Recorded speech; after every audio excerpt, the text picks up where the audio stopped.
تا حالا براتون سوال شده چرا بعضیا با تزریق فیلر جوانتر میشن ولی بعضیا بعد از چند سال پیرتر به نظر میان؟ راز این ماجرا رو تو این ویدیو میخوام بهت بگم. وقتی تزریق بر اساس آناتومی صورت با متریال با کیفیت و به اندازه صحیح تزریق بشه، پوست و داربست طبیعی صورت حفظ میشن. نتیجه میشه یه چهره سرحال، طبیعی و پایدار. اما اگه تزریق بیش از حد انجام بشه، نتیجه کاملا برعکس میشه. پوست به اصطلاح کش میاد و اگر این کار سالها تکرار بشه، در سنین بالاتر چهره ممکنه از سن واقعی هم پیرتر نشون داده بشه. پس اون ترسی که بعضیا از فیلر دارن میتونه درست باشه، اما فقط وقتی که در تزریق فیلر زیاده روی بشه. پس اگه نگاهمون درمانی باشه، پوست شاداب و سرزنده میمونه، مثل چهره خیلی از سلبریتی ها، مثل جنیفر لوپز و براد پیت. و مثال بارز تزریق بیش از حد کیه؟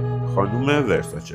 تا حالا براتون سوال شده چرا بعضیا با تزریق فیلر جوانتر میشن ولی بعضیا بعد از چند سال پیرتر به نظر میان؟ راز این ماجرا رو تو این ویدیو میخوام بهت بگم. وقتی تزریق بر اساس آناتومی صورت با متریال با کیفیت و به اندازه صحیح تزریق بشه، پوست و داربست طبیعی صورت حفظ میشن. نتیجه میشه یه چهره سرحال، طبیعی و پایدار. اما اگه تزریق بیش از حد انجام بشه، نتیجه کاملا برعکس میشه. پوست به اصطلاح کش میاد و اگر این کار سالها تکرار بشه، در سنین بالاتر چهره ممکنه از سن واقعی هم پیرتر نشون داده بشه. پس اون ترسی که بعضیا از فیلر دارن میتونه درست باشه، اما فقط وقتی که در تزریق فیلر زیاده روی بشه. پس اگه نگاهمون درمانی باشه، پوست شاداب و سرزنده میمونه، مثل چهره خیلی از سلبریتی ها، مثل جنیفر لوپز و براد پیت. و مثال بارز تزریق بیش از حد کیه؟